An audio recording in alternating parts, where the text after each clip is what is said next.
What up, YouTube? It's your boy Sim the Goat Five man, back with another one. You know what I'm saying? It's been a minute. You know what I'm saying? I got a good one for y'all today, man. For those for y'all who don't know, Vybz Kartel, uh, a dancehall artist from Jamaica, man. You know what I'm saying? He got released from prison, uh, probably like a week ago, I think, not too long ago. Um, I'm gonna do a story on him, man. You know what I'm saying? And uh, he was convicted. Well, actually, allegedly, had caught a murder charge or whatever. And we're gonna go into the life of him. You know what I'm saying? And I'm gonna show y'all the story on Vybz Kartel. Do something a little different, man. We're gonna take it to Jamaica, man. You know what I mean? So let's get into it.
Hi, we're Visible.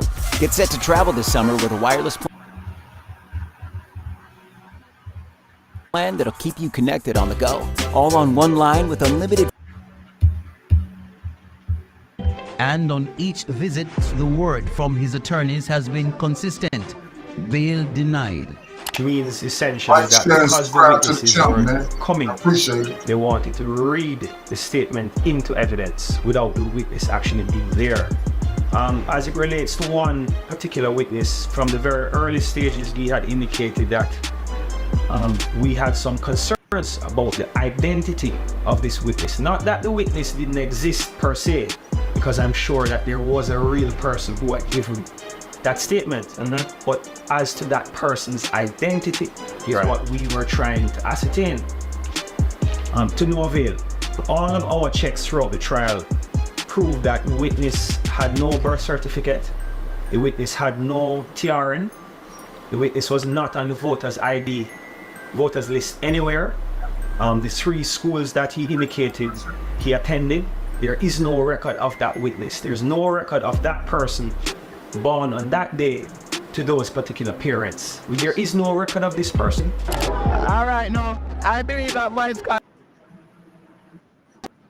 Vybz Kartel. Vybz Kartel. Vybz Kartel. Vybz Kartel. Vybz Kartel. Some of y'all may be familiar with the name, some may not, but Vybz is undoubtedly one of the best artists to ever do it, and his influence in the music industry is massive, even in 2024, despite him having been incarcerated since 2011. Vybz Kartel is one of my biggest inspirations. That's a very intriguing artist to work with. At the end of the day, I just know what my experience is with him, and I know what he does for me in music. He's an inspiring motherfucker, and he work hard too. He's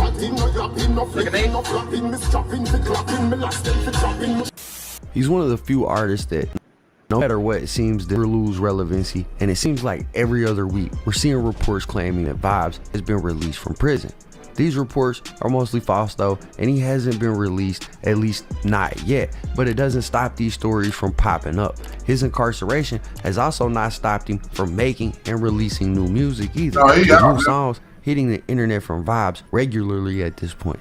So today, we're going to be taking a dive into the story of Vybz Kartel, learning about how he became such a massive figure, the twisted story of the murders that led to his prison sentence, and what the future looks like moving forward. Check this out. I'm going to show you how I afforded this car. Okay, you ready? All right, $118 for car insurance. That's how much I was paying, okay? I picked up the car a few months ago, and watch this, ready? $97 premium, $20 were my fees.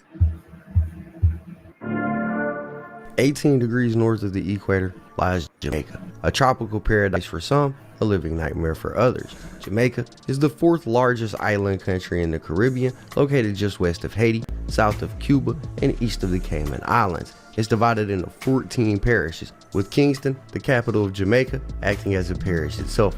All 14 of these parishes are then split into basically 3 bigger parishes: Cornwall, Middlesex, and Surrey. Basically, like 14 counties spread across 3 states for the Americans in the building who I just confused. Now, Jamaica has the 2nd largest harbor in the world with the Kingston Harbor, and the entire country is about 146 miles long and about 52 miles wide, meaning you could fit roughly 62 Jamaicas inside of the state of Texas. It's made up of valleys and plains in the west and center, often called cockpit country by the locals, with the Small Mocha and Dry Harbor Mountains in the center and the Blue Mountains, with Jamaica's tallest point, Blue Mountain Peak, starting around Kingston in the east. The largest cities, aside from Kingston, would be Spanish Town and Portmore. While most people are familiar with the bigger island of Jamaica, the truth is, though, there are about 30 other islands, islets, keys, and sandbanks lining the shores, with the biggest one being Great Goat Island, located in the south around Moore's Pen. If you ever go, you'll notice something crazy about Jamaica, and that's how the locals name the places in it. Places like Broke Neck Gully, Rat Trap, Betty's Hope, Rest and Be Thankful, See Me No More, Time and Patience, Wait a Bit, and Me No Send, You No Come. Bro, these names are great. Anyways, there are also places in Jamaica called maroon villages, which are villages made up of descendants from slave ancestors that escaped captivity and created their own little free societies in the mountain. And still till this day, these villages operate kind of autonomously from the rest of Jamaica. Slaves were initially brought to Jamaica to harvest sugar plants, if y'all didn't know, and most of the slaves that were brought here came from Africa and India, which brings me into the next part of this story, which is the chronic or the ganja. Now, I'm sure that most of y'all know that cannabis is seen as a giant part of Jamaican culture, but I found it interesting to learn that it was actually introduced to Jamaican culture by indentured servants from India that were brought over to the island to work in the 1800s. And while the island is known for its use of cannabis heavily, you might be surprised to find out that until 2015, it was actually illegal to even have it. It wasn't until 2015 that it was decriminalized, and now people can have up to 2 zips, 5 plants, and Rastafarians are allowed to consume it for religious purposes. Another thing that I want to hit on is the Rastafarians. As an American, I can say that when people think of a Jamaica from America, we normally imagine somebody dressed like and practicing the philosophies of Rastafarianism, mostly because of Bob Marley's influence, but in reality, only about 5% of the population is Rastafarian. The rest of the people are spread across different religious groups, with Christianity being the most popular in the country.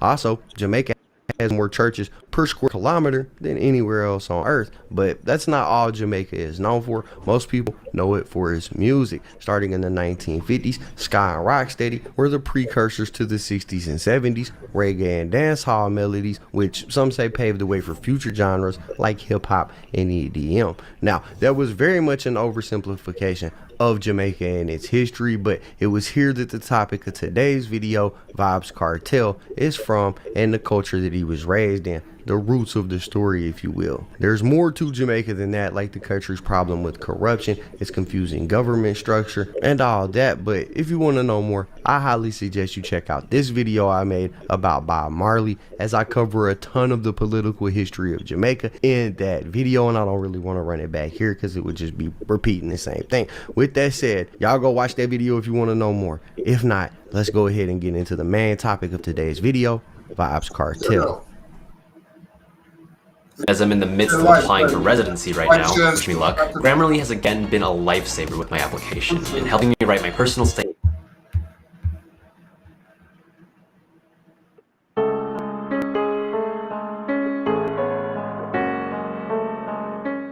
Vybz Kartel, real name Adisha Palmer, was born January 7, 1976 in the capital city of Kingston, but grew up in Portmore in the Waterford community, which is about 19 minutes away from Kingston on the outskirts of the city. He had a total of 5 siblings growing up. Family structure, both parents, you know what I mean, 1 brother, 4 sisters, normal family life. So you were brought up in a fairly stable home? Yeah man, definitely man, both parents man. And like many households in the Caribbean, his parents put a heavy emphasis on educational excellence, something that we've heard before from academics who is also from Jamaica. School is viewed so differently in other countries. So me and my brother growing up in Jamaica, you got grades, but you also got ranked. So it was known. So for example, if it's a class of 30 people, they used to clown the person who was the dumbest, who was the 30th of 30. Because they write it on your report card. You're the 30, you're the worst, you're the slowest in the class. Right. Real talk. So they compare you against each other. By the way, that's something that doesn't exist in American high schools until you get to college, where they start putting on a curve. Right, yeah. I remember like even going to high school and my mom was just always on us about grades. And it was just basically kind of like an overtone like, yo, we're sending you to college to become like something esteemed. We want doctors and lawyers. And for any immigrants that's listening to this, you'll know that feeling. The family wants doctors, lawyers, dentists. So it became, yo, you gotta be something. So how did they feel about your rebelliousness at teenage? Well, my father and I were always at odds, because my father wanted me to. My father is the type of man that don't want to give a show for unsure. So he was always adamant that we get an education. You know what I mean? Try to get at least a trade. You know what I mean? If we weren't making it in the education. But even with this overtone from his parents, Vybz just couldn't get himself focused enough to compete academically growing up. Not that he wasn't smart, because he was very much an intelligent person. Even back then, he just was putting his effort into other things. In fact, while attending Calabar High School in Kingston, his truancy became so bad and so frequent that they just decided it was best to expel him altogether at some point. And while his father really wanted him to focus on his education and making something of himself through a traditional trade, Vybz says that his mom knew that he wanted to do music and she was as supportive as mother could be, but that he was gifted and thought he should be allowed to explore that as heavily as he wanted to. Plus, he had 2 uncles who were upcoming DJs in Jamaica that kind of helped influence him. So his mother's big brothers were also in music, so she understood the passion. You were born where? I was born in Kingston, Jubilee. Grew up in Portmore, Waterford. Yeah, went to school? Went to school, Waterford Infant, Waterford Primary, Calabar High School. Got expelled. Not for educational reasons, for the truancy, school style. Always been hanging around at studios all over Kingston.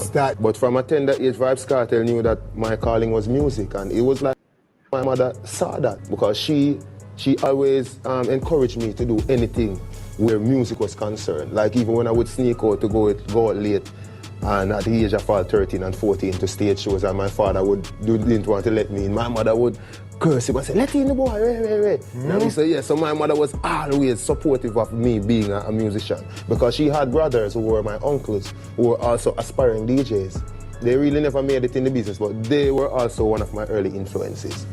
Despite being expelled though, Vybz ended up continuing his education at the Tutorial College, a private school in Kingston, where he graduated with English, History, Geography, and Literature at CXC levels. CXC levels basically being the equivalent of a high school diploma in America. Get bad early. Yeah, you know what I mean? But we finished our education at Tutorial College, which was a private high school, because my father was adamant that I had it. And he didn't excel when he was in school. This dedication to hard work is something that Vybz is trying to pass down to his kids too, trying his best to make sure that they take their education as serious as they can.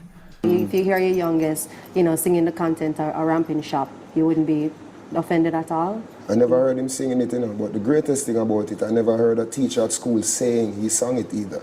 You know what I mean? When I get reports from the school about my children, always good reports. You know what I mean? So it's all about how you grow your child. You know what I mean? Because the world is around us, and what we do is an expression of the world. My kids have to grow in how my parents grew me. I was brought up a disciplined child.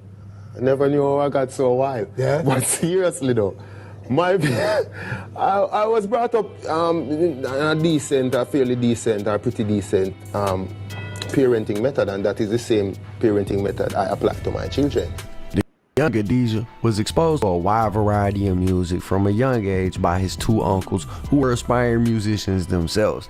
Every weekend, he would be treated to new musical offerings on his uncle's old component set, ranging from Sam Cooke and country and western ballads to Ninja Man, who eventually became one of his musical foes later in this story. At around the age of 10, his favorite artists included Papa San, Charlie Chaplin, Will Smith, and KRS-One, all of whose lyrics he said he would write down and memorize so he could perform them later for the entertainment of his friends and family. Yeah, growing up, which artists you Ninja Man, see me. Shabba, Papa San, Lieutenant Stitchy. I know there was lyricists at the time, Professor Nuts, Boris Gardner, J.C. Lodge, Fresh Prince. I listen to everybody growing up, KRS-One. Real lyricists, KRS-One. Let's go, my children.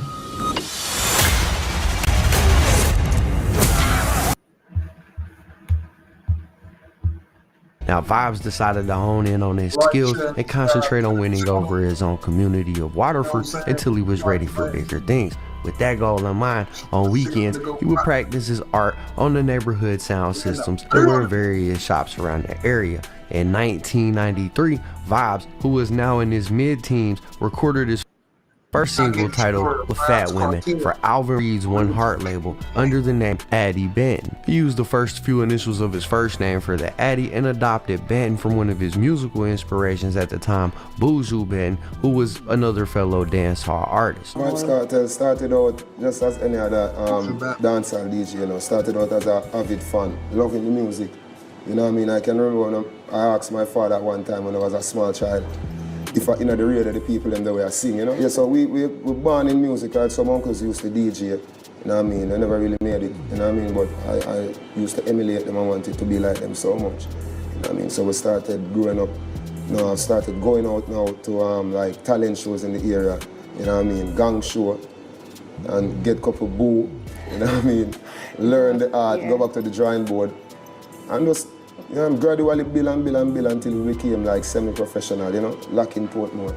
He would frequent the weekly Gong talent show at the Coney Amusement Park on the outskirts of Kingston to help build buzz, although it wasn't very successful. Undeterred by his weekly failure to impress the talent show audience, he continued to pursue his passion, and he recorded several more tracks for local producers, perfecting his craft over the next few years. In 1996, he and his two friends, Mr. Lee and another singer named Escobar, decided to form a group. At this time, groups were pretty popular across all genres of music. It was 1996. I mean, at the time, there was the Spice Girls, the Feuds, Bone Thugs and Harmony, the Backstreet Boys, and a bunch more. It was basically a trend. Everybody in 1996 was in some group, so it only made sense for them to try to make this move. One night, after watching a movie about Pablo Escobar and his infamous cartel, Adidja came up with the name for his trio, Vybz Kartel. Now, this group would not become famous as a trio, but it was the beginning of something great for Adidja. The three recorded some songs and started doing local shows, but to no avail though. It seemed like it just wasn't moving for them until, by chance, they would catch the attention of a man named Rohan Butler. Rohan was a local show promoter / artist manager who made quite a name for himself around the Waterford area. After seeing Adidja performing as a DJ at a local party via a dedicated cable TV station that only played recaps of dance hall parties from the area, Rohan decided he needed to reach out and see if he could provide assistance for the group. After setting up a meeting with the group, them and Rohan agreed to work together, but it wouldn't go as smoothly as everybody thought it would because, and this was according to Rohan himself, the other two members of Vybz Kartel just weren't as ambitious or talented enough. Despite that though, Rohan continued to believe in Adidja's ability, especially with his penmanship, so he offered to just manage him. This led to the group basically being dissolved and Adidja being the only member left, but instead of changing his name or going back to Addy Benton, he just decided to stick with Vybz Kartel by himself. So what was it about Cartel that drew you to him?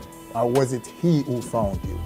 No, well, interestingly, you know, back in the days in the 90s, early 90s, we used to have the cable company just got introduced to Portmore. So we had a channel called Channel 33 yes. on the cable company where all the show is videos of parties that happened previously, you know. So I was watching it one day while I was home, and there was a stage show in Gregory Park, and Cartel was performing. But the context of his lyrics, when I heard it, I was like, this is no normal person. I've never heard a DJ spitting lyrics like this before in all my years. And I was a Beanie Man fan. I was a Bounty Killer fan. I was a Papa San fan. And Papa San to me was the greatest lyricist at that time. So some things that Cartel was saying, I was like, this is not normal. But I never know him, didn't know where he lived, didn't know nothing about him. Although I was living in Waterford and he was in Waterford. Never met him before. Okay. There's this guy that used to record parties, the parties, White Lock. So I said, listen to me, man, this guy, I need to know him. So White Lock said, yeah, man, I know him, man. I said, all right, let him know that I need to talk to him. So it was like a couple of days after White Lock came to me, I said, you know, I got in touch with him, and he's gonna come see you.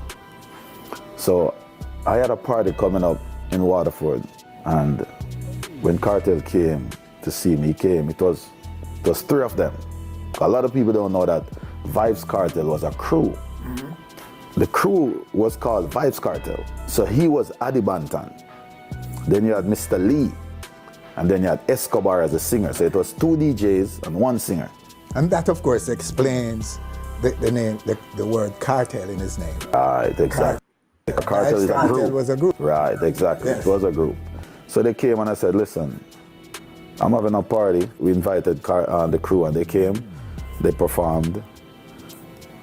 Like 2-3 days after the party, they came back and saw me, and I said, do you have a manager? They said, no, not really, you know. I said, would you like me to be a manager? So he gave me that opportunity, being that he was the leader of the group, to say, yes, be the manager. I got them on Champion in Action. This was before Louise Bennett died. And Louise said, they're gonna perform at 5 o'clock.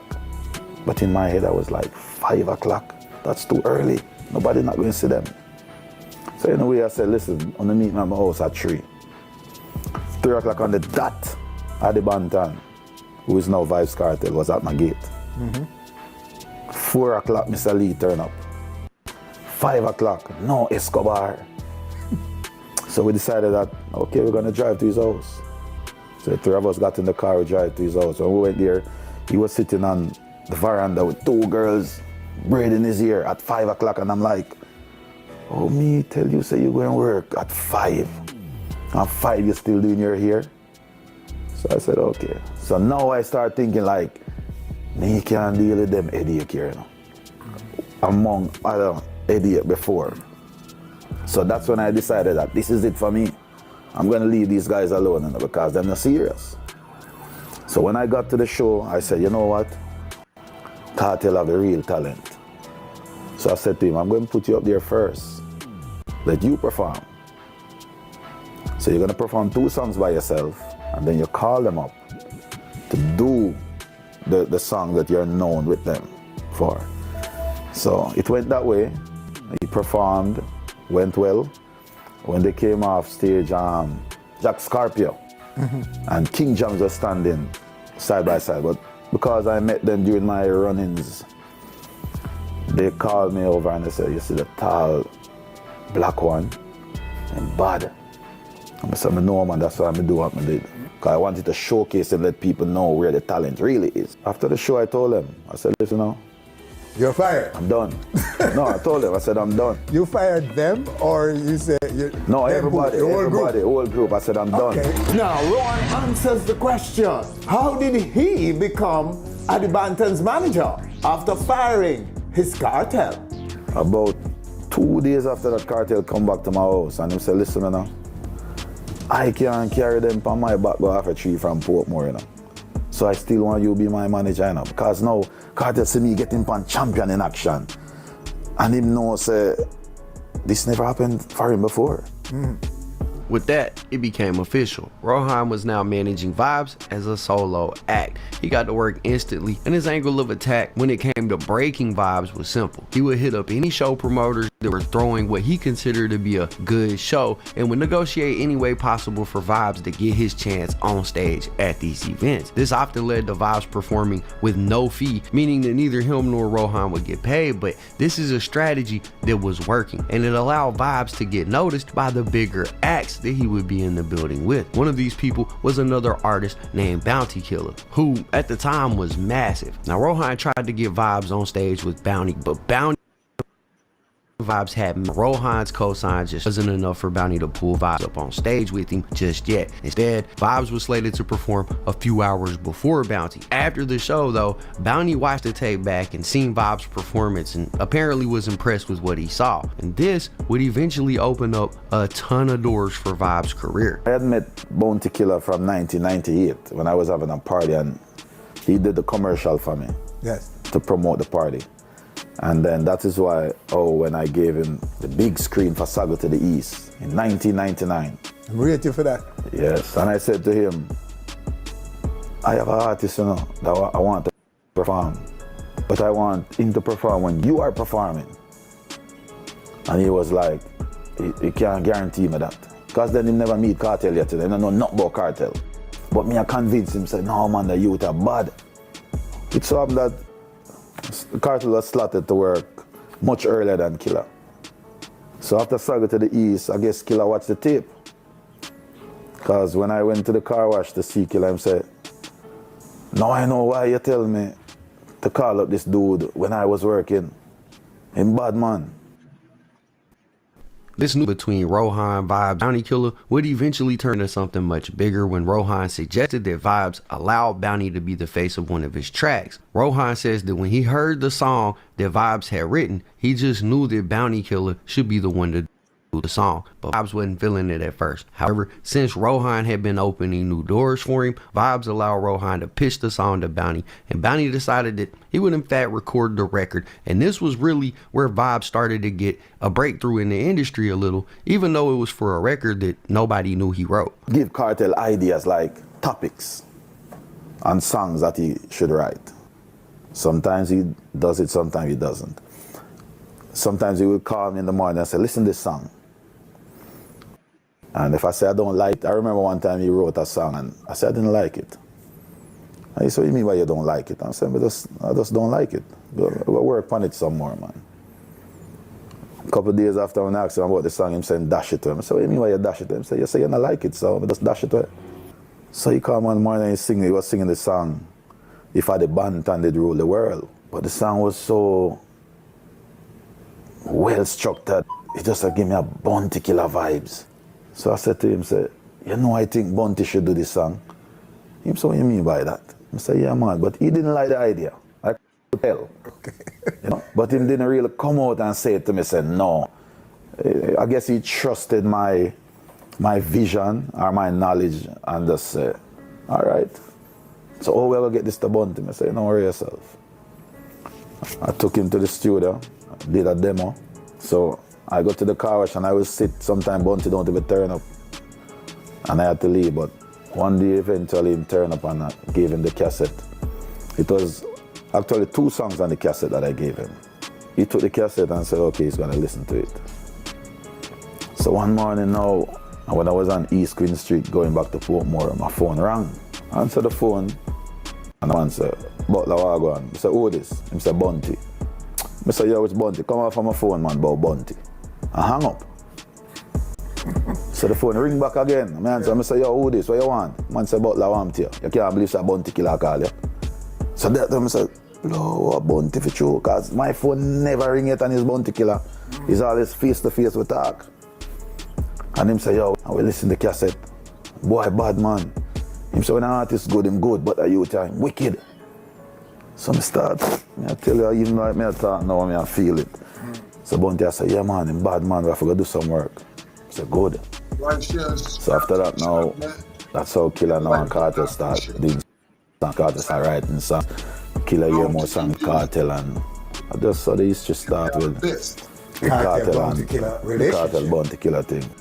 With the two now clicked up, Bounty Killer started to refer to this friendship and the relationships that he was building with other local artists as the Alliance. Basically, it was just like a group of people from the area that Bounty Killer was mentoring. According to Vybz, he would go on to write about 30 songs over the next few years for Bounty Killer. Songs like High Grade Forever, Warlord Rule the World, and Gal Clown, all of which were massive songs for Bounty. Now, after writing for Bounty for a few years and some of those songs he wrote becoming successful, it was time for Vybz to create his own lane, and in 2003 he began to drop a string of hit records, culminating in the release of his debut album Up to the Time, which featured the hit records that he had released throughout the year, and it was distributed by UK-based label Green Sleeves Records. He was also the #2 selling member of the Alliance that year, only being beaten out by Elephant Man. Regardless, it was a phenomenal year for Cartel, one that solidified his presence in the game, and a year that would change his life for forever. Also in 2003, he found himself at the center of his first real controversy after a pre-planned on-stage clash with another Jamaican artist, Ninja Man, at the annual dancehall festival Sting, which was held in Cartel's hometown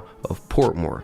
The clash took a turn for the worse though. Right now, I gotta pause it there so we can stay in line with YouTube's terms of service, but basically Vybz hits this man with the hook that sends him flying backwards to the floor.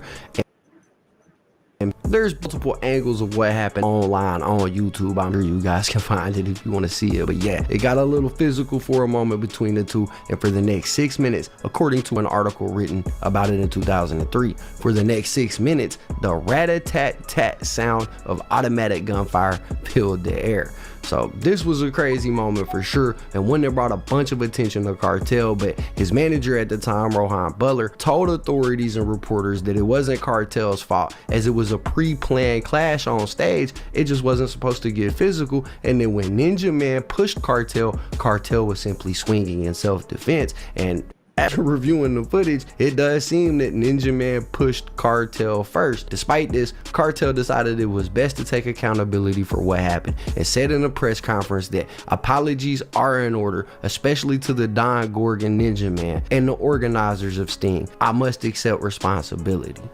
Well, this is Vybz Kartel, you know what I mean? The press release for certain promotions, and I just like the fans out there to know that first of all, I got to apologize firstly and foremost to Ninja Man, Desmond Valentine, who has been really an icon in a dancehall for over like 15 years, and the whole incident is such an unfortunate incident, but we just wish firstly to apologize to Ninja Man, then to the promoters of the event. 4 days later, the two would make a public appearance together at the Flying Squad headquarters for the police in Kingston, where they told cameras that they had squashed their beef. Say, it's a misunderstanding, but to me, it's a foolish act. You understand? I don't know where it come from, but I see where it lead to. And it's my responsibility to tell Jamaica not to take this on the battlefield. My father, you have to just accept the losses, you know, because we're around, you see it. So when the wrong motor, you have to just becomes a mother, admit say you're around, you see me I say? So just that you don't know one. To reach your father with Ninja, you don't know the money, a veteran of the 15, 20 years of the business where I watch from, where I little youth. I can't have a pay going and Sting much less, you see me? So you don't know. Right now we just make the people them know. So first apology to the big man straight. The elder of the two, Ninja Man, said that both Cartel and Sting would suffer more fallout from the incident than he would. He suggested an olive branch that Sting promoters could consider. Sting sees a free show. Same place at Jam World. Ninja Man, Vybz Kartel, Bounty Killer. Live on stage one time. Pass. Ninja, who had the option to press charge Cartel for assault, declined to do so. Have them in the police. Can I walk outside people for what? 38-year-old Ninja Man was charged with assault, occasioning grievous bodily harm and disorderly conduct, while Cartel was charged with assault, occasioning bodily harm and disorderly conduct as well. But while Ninja Man was immediately released on a $15,000 station bail, the 27-year-old Cartel and several members of his entourage were locked behind bars at the Central Police Station in downtown Kingston with no immediate release. They were reportedly being held in connection with 2 murders. Now, the article didn't state what 2 murders they were being held held for, and Cartel was never charged with them, but I assume it may have had something to do with the ammunition that they retrieved while arresting him. Deputy Commissioner Lucius Thomas said that Cartel was charged with breaches of the Town and Community Act and the Firearm Act, along with disorderly conduct.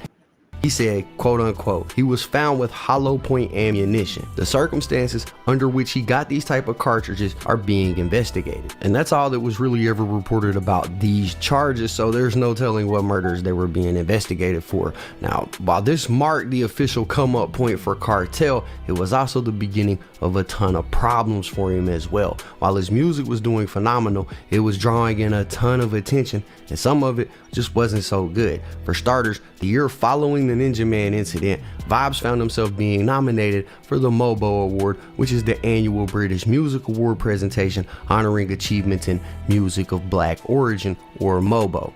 However, Cartel's 2004 UK MOBO Award nomination was withdrawn amidst controversy over homophobic content in his lyrics. Elephant Man also had his nomination pulled after the judging panel for the awards received complaints from gay rights activists about discouraging remarks both had made in their earlier music. They demanded that both parties submit a written apology to the awards for their behavior, but neither sent one in, resulting in them pulling the nominations. A spokesperson for MOBO said the last thing MOBO wants to do is encourage more prejudice. MOBO has not yet received written apologies as previously promised. We have therefore alerted the MOBO Academy to this situation, and a decision has been taken to withdraw the nominations for Elephant Man and Vybz Kartel. Now, while unable to win this award, Cartel didn't slow down. He just went even harder, dropping 2 albums that year, Timeless and More Up to the Time, both of which were immensely successful. Now, the next part of this story has some conflict amongst fans as far as to when this actually took place, with some saying that it happened in 2003, some saying that it happened in 2004. Now, I've tried my best to verify when this next part took place, and from all the official news sources that I read, they said that this next part happened in 2005, so that's where I'm putting it in my timeline. So if you're Jamaican or a big fan and you think this happened in 03, don't be mad at me for putting it in 05. Be mad at all the big news stations that said that this happened in 05, not me, bro. Go take it out on the news stations that reported 05. Now, in 2005, Vybz would find himself in another beef with 2 more artists, one named Agent Sasco the Assassin and one named Spragga Benz. It started with Sasco though, as him and Vybz were being set up by Bounty Killer and Beanie Man for a pre-planned beef, something that the two thought would help lift both Vybz and Sasco's career up to new levels. It wasn't supposed to be a real beef though, but something more staged for the publicity. However, at the last minute, Sasco says that he wanted to back out of the deal and not do the beef, but it was too late. Sasco had already dropped a song titled We A Bad From that wasn't directed at anybody in particular, but came off as a diss record to most who heard it. The thing is, Sasco swears that it wasn't a diss and says that he decided not to indulge in the beef because he wanted to follow the example of one of his favorite artists, Buju Banton, who he had never seen in a beef with any other artist throughout his career. Buju always took the high road and never participated in the shenanigans. He says that he used that example when deciding if he wanted to beef with Cartel. According to Sasco, he was approached and told that the clash would happen between himself and Cartel without anybody losing any friendship, and everybody would simultaneously make money together. Shortly after is when his song We A Bad From dropped, and Vybz Kartel wasted no time hitting back with his own record, We No Care Where You A Bad From, and Sasco said that Cartel did this without waiting for him to put his signature on a contract that would lay out how the beef would go. Either way, Sasco decided it wasn't in his best interest to move forward with the clash, so he just let it go. Now, Sasco was cool with Bounty Killer and they were close, so this damaged the relationship between Cartel and Bounty a little bit. It would get even worse when another dancehall artist named Spragga decided that he would respond for Sasco by dropping a diss record of his own titled Done Seen It, and Cartel wasted no time responding to this either, releasing a response record the exact same day titled F Got Correction. Now, almost 15 years later in 2020, both Spragga, Sasco, and Vybz all said that the beef was over and that there was no more problems, with Vybz even saying that he would be remixing one of Spragga's songs titled Jump on the Beat, and also Vybz' son was also featured on this remix. Now, it seems like the three have mended their old wounds, but at the time around 2004 2005, whenever this beef actually was, it was detrimental to one of Vybz' most crucial relationships, the one he had built with Bounty Killer. It's The Bounty Killer, Sasco, and Spragga thought the Vybz should have waited on a contract to be signed before sending shots, but what really drove the wedge between these two is up for speculation. The most popular theory is that when Killer took the side of Sasco and Spragga, it hurt Vybz. So he did what some consider retaliation and went to Bounty Killer's arch nemesis Beanie Man's wedding. To top it off, he even decided to do a song with Bounty Killer's ex-girlfriend, Angel. However, when Vybz was asked about it back in the day, he basically said that he decided to leave the alliance because he was growing independently and claims that there was no real animosity between the two, basically making it seem like he just left because he wanted to be independent of everyone else. Vybz Kartel has always been a full-fledged member of the alliance in all musical endeavors, but once it creeps over beyond music into the realm of, dealing with people and real feelings, Vybz Kartel take a stand because Beenie Man is a good friend and Bounty as a mentor. So Vybz Kartel chose to remain neutral, and for that choice, Vybz Kartel has been getting a lot of, flack from the alliance. So Vybz Kartel has opted to just leave. The Bounty Killer is a mentor of Vybz Kartel, over the years the whole Jamaica know that, so we're always forever grateful and thing, but you have a time in life where you have to become your own person, even in real life situations, because if I was to have followed my father back in the day, I wouldn't even have become an artist. Crossing Killer is the price Cartel's paid for not coming across as quote-unquote press button. Vybz Kartel is his own big man. I don't know if maybe because I pay my own bills and I got kids of my own and I got house and I got responsibility. Maybe I think that's why.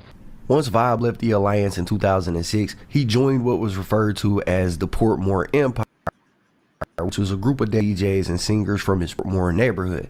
Not only that, but he also formed his own record label, Adidjaheim Records, and partnered with the well-known producer Ansley Not Nice Morris, and together the two started to sign a ton of artists from the Portmore area. Their roster included Vybz himself, Popcaan, Tommy Lee, and Javinci, all of which were super talented artists that were dropping crazy hit records in dancehall.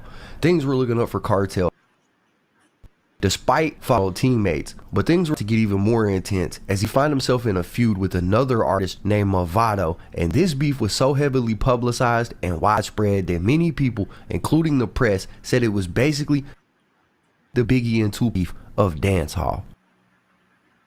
That's crazy. Are you sure it shouldn't be this hard? Hello? Hello? It isn't, man.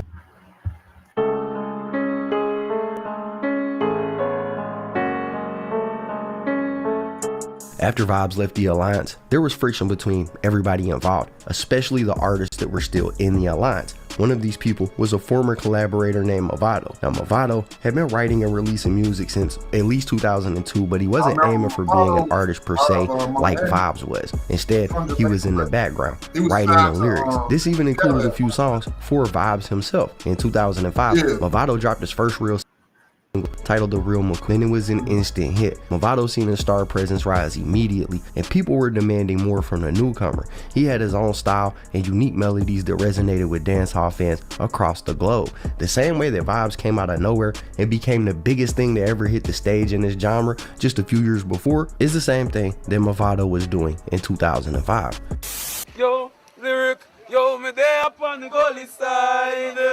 If you want know where fi find me, shooting for man at the bedside. Cause them see too much, them fi avoid we. That's why me there up on the Gully side.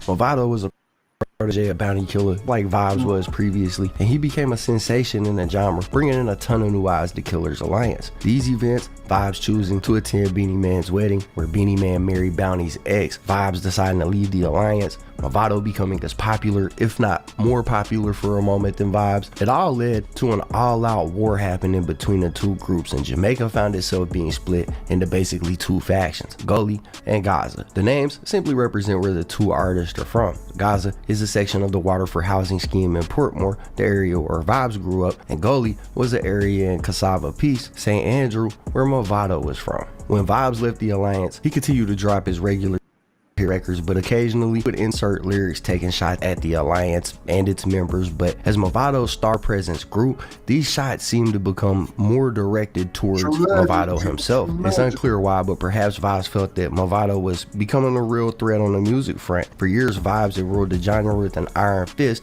and Movado was quickly breaking the walls down and becoming just as big as Vybz. Either way, this resulted in Movado creating a song titled Mr. Palmer, which is Vybz' real last name, and there was no questioning who it was aimed at because of the name of the song. And in the song, he calls Vybz an informant, accuses him of bleaching his skin, and drops basically some early 2000s dance hall drill. I don't know how else to explain it. Now, up to this point, Vybz hadn't really name dropped Movado on any records, just sent subliminal, so a lot of people were wondering what made Movado address Vybz publicly like this. And while Movado has never really said himself, an insider in the situation named Feuds the Hype basically said that Movado intervened and addressed Vybz publicly on behalf of the Alliance after all the dissing that Vybz was doing. I got to your story, why you say Movado pick it up.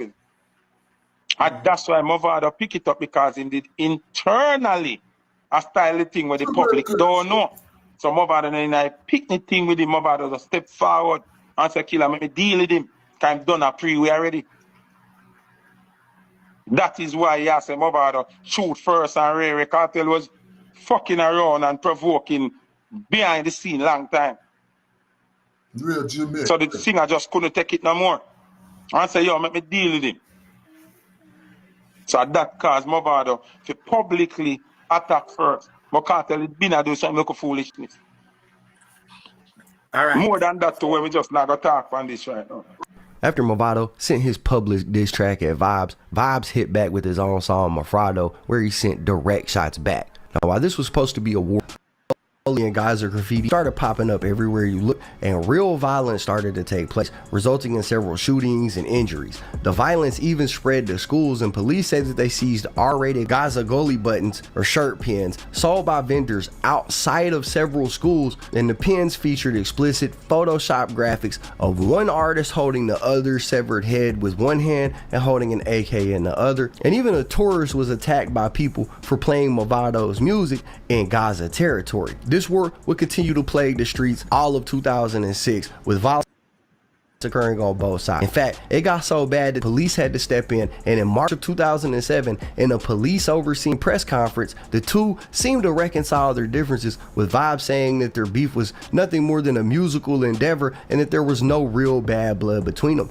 Movado seconded that thought at the press conference. However, you could tell that there was still some animosity, because when Vybz was asked if he would collaborate from people from the Alliance moving forward, he said, "The Alliance will always be a part of Vybz Kartel. That's where I emerged, but they have their own entity, while I have the Portmore Empire." And people who were there at the press conference to witness it even said that they had their doubts about the unification of the two artists, and apparently they were right to doubt it, because it didn't take long for these two to be right back at each other's necks. And the rumor was that it was all due to a show promoter who had a financial interest in these two continuing the feud. Now, remember a while back in this story when Vybz got into it with Ninja Man on stage? Well, that happened at a concert called Sting. Well, this show was hosted by a company called Supreme Promotions, who is headed by a man named Isaiah Lang. Isaiah Lang is the man who would conceptualize each concert each year and was known for creating on-stage clashes between artists. This included the one between Ninja Man and Vybz. Well, Sting was slated as usual to have a show in 2008, and leading up to the show, Movado and Vybz started dropping more diss records towards each other. And at the time, it didn't make a lot of sense to people while they were backpedaling from their public statements about not having problems. But with hindsight, some say it's because Isaiah Lang wanted to use this beef as a tool to draw in a crowd for his event. By the way, Isaiah Lang is also considered to be one of the most feared police officers in all of Jamaica. It's just a fun fact that I found interesting. Anyways, the ploy seemed to work, because leading up to the 2008 Sting Award, people began to expect an honest clash between Movado and Vybz, and the clash is what they got. The scenario was simple. The two would come on stage, take turns performing their records, and then the crowd would decide who they thought won. Vybz came out fully clad in camo military gear, and Movado came out basically in a police officer's uniform. The two traded song lyrics back and forth, and thankfully the show went down without any violent incidents taking place. Yo, never play. Ship me no buy. Me violate. We make them know me backfire. Send them out.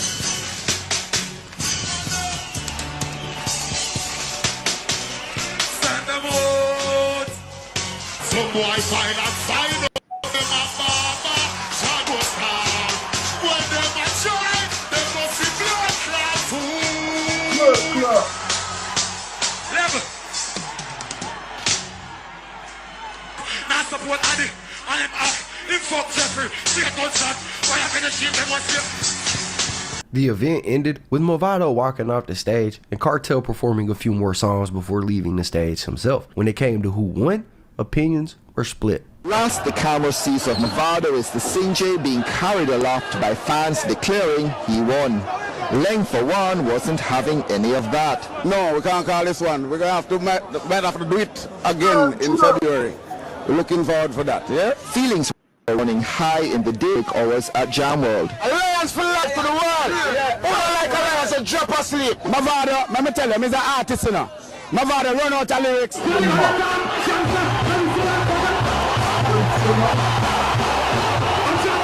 Repeat lyrics and then re-forward that lyrics.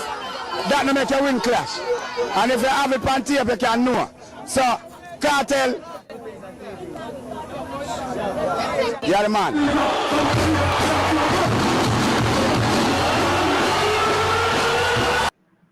Print it like jewelry designer Kirsten and find a way to get noticed every day. Or go ahead and print it like barbershop high and tight and get Yes, sir. Malone TV News. Gully got run out of tune. Tell him to go fire. Give me more like cats. Movado all Movado streets. Gaza there. Cartel street. Gaza street. Gully got we say. The Gully come down for the Gaza. Gaza there. DC. DC Gaza there. I think the bat is not finished. 25 years me I come and sting. Me know when Shabba, a ball, and Super Cat a fling back in the crowd. That and a clash. That and a clash and the argument no circle. And Cartel on the ball, and Gaza we say, and Cartel we street, and Movado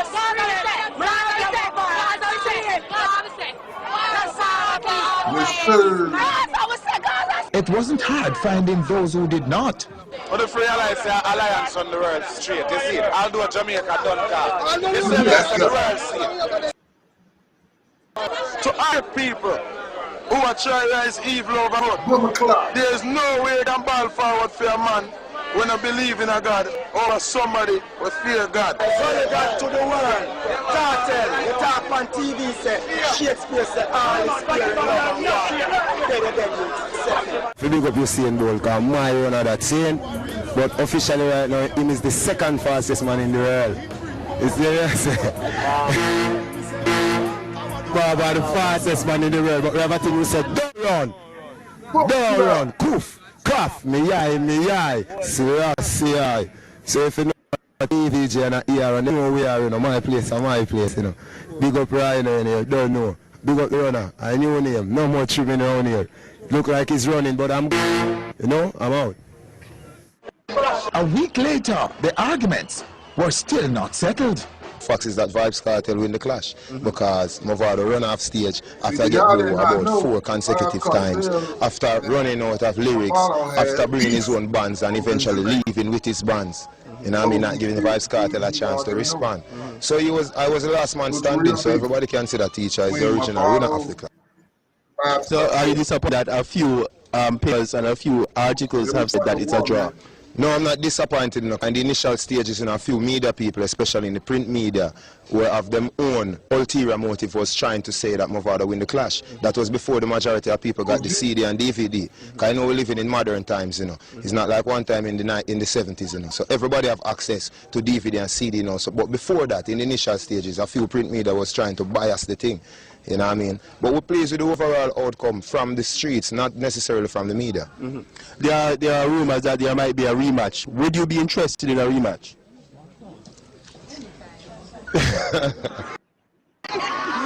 You would do a rematch? Right now. Right now as we're speaking with this microphone. You see what I say? So, I would say don't run. So, this time I guess we need like a cage with a big padlock on it.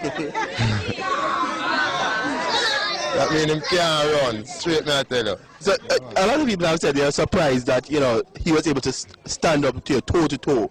Were you surprised? No, I wasn't surprised, and it wasn't really toe to toe, because as I said before, it was his band. So if you notice and watch back the DVD and scrutinize it, you find that at times when I was getting the loud mix to cover my microphone sound, you know what I mean, he might get the nice soft mix them. But Vybz Kartel still prevail because at the end of the day it's talent, you know what I mean. So we have no problem with that, man. So Cartel, you're saying that you'd be willing to continue the feud, continue the rivalry between you and Mavado? No, it's not really a rivalry as such, it's just a beatdown, because as everybody can see, you know what I mean. And I said before, maybe in another sport or another field of entertainment, maybe in running, somebody could have said, yeah, Mavado win the clash, if it was a running clash, you know what I mean. But it's a musical clash, so you have to just say Cartel are the last man standing, which is the victorious one. But if Len come with the right money, you know what I mean, big yard, some of you just deal with it. Straight up.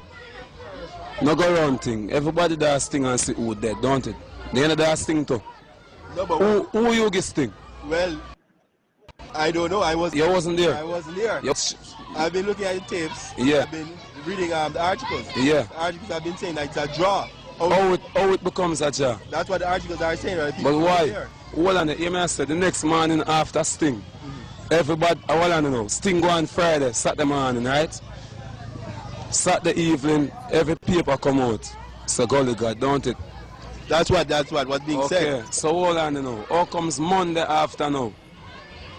Mr. Paper come out about Jah. I not go to war on Jah. When me dey on stage, I'm done. I step on the bleacher, and I deal with him wicked, You saw me as a first thing, when I go up on stage, them turn on my mind. Nothing call me up on stage 15 minutes before me even know near the stage. Because the things are the whole of them plan. In plan, so I go call me up on stage and then I go, come there, we out so and you know it's Sting ram. So I go take a time forget for walk out. So the crowd stays now and kick back and I wonder, how the man now walk out, how long? So Mavado, the question everybody asking you, why did you leave the stage? Because people are saying, Ella,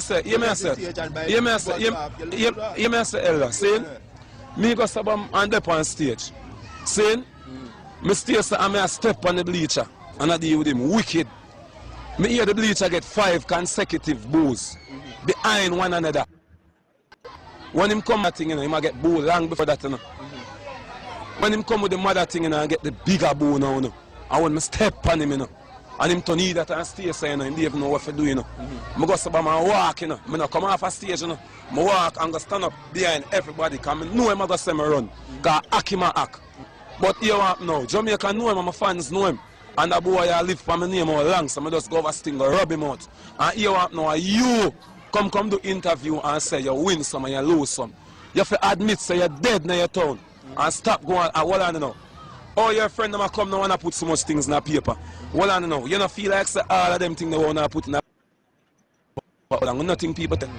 People tired because if you pick up the paper today and something in there about the 2 artists them, everybody are going to know who write it. Your friend them. That artist ready for anything because him don't have a career. You understand? So him ready for anything. I don't have time for it. More you tell my fans them this. Saying, I want the reason to make my guys Sting go war.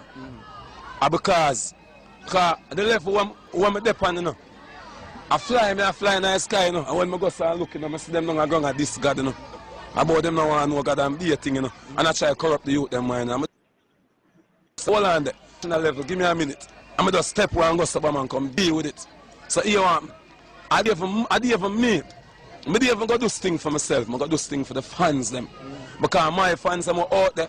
And some man say, oh, when an artist afraid, and an artist this, I know them not better than me. Because if you notice some man song, every song of them do sound same way. Every one of them sound same way. I just a few words strange. Everything, I do no song with sound same way. One of my fans them know I don't know nothing about any rematch. I'm not Jack the Ripper, I don't kill dead people. You understand my fans? Them, I am very sure. I heard that the next artist came on the TV program and said that you lose some and you win some. So you must admit it, so you lose. You understand? And Sting It's not about what the promoter them say. It's about the audience who spend their money. This beef continued brewing pretty much the rest of 2007 and 2008, with more violence pouring over into the streets as fans chose a side and stuck to it. At this point, we started seeing artists popping up blaming Cartel for what all was happening, saying that he was destroying the youth by making people believe his gangsterisms, and pretty much all of the violence that was taking place was blamed on Cartel and his music, despite him repeatedly telling people it's just music and to please not let it spill over into real life. However, the government felt differently, and after a mob attack that took place in some inner city neighborhoods inside the capital of Kingston, the government decided it was time to step in again. And on December the 8th, 2009, Cartel and Mavado met with Jamaican Prime Minister Bruce Golding in an attempt to end the feud. The government is defending its decision to intervene in the dancehall rivalry between DJs Mavado and Vybz Kartel, whose open contempt for each other has divided their fans in what is known as the Gaza Gully conflict. Jamaica House says it was a matter of responsibility to intervene in the conflict, which has such wide-reaching tentacles. Nadine McLeod has more. For those who might have doubted the necessity of 4 government ministers meeting with the 2 DJs, Darrell Vaz wanted to make this clear. The government thought it very important to have this meeting this morning based on the fact and the impact on the 4 ministries that were represented there this morning, being national security, culture, education and information, the impact that this impasse has been having as it relates to these ministries. And one half rivalry, Mavado seized the opportunity to let it be known that he and Vybz Kartel are by no means foes. I mean, me and Vybz, we're not really enemies, you know what I mean? So as I speak, me and Vybz right here. You know what I mean? I never threw a stone off a Vybz before. He never done the same, you know what I mean? So it's just about music, but as we say, we have the fans out there, you know what I mean? And people take it to a different level. Vybz Kartel concurred. Well, you agree with what Mavado said a while, and as a matter of fact, we have plans to do another collaboration, because you have to remember the first time Mavado and I did a song, it was a collaboration, you know. Those are the happiest days of my life. So it's like, now that is what we're bringing back now. So in the beginning of our meeting, so is it in the end of the war. So we're coming back with... But Vybz Kartel and Mavado have been here before, a different place, a different year, but the same story. Back in 2007, the DJs had called the truce, making many skeptical of their sincerity today. But the government apparently isn't in doubt. As the 2 DJs emerged from their meeting with the ministers and the Peace Management Initiative, Darrell Vaz outlined some of the projects the 2 have agreed to work on. And as such, we have proposed a joint treat between both artists at locations to be identified before Christmas, a paint-out day both in the schools and in all the communities across Jamaica, which will be dealing with the Gaza Gully graffiti and other graffiti. A joint song.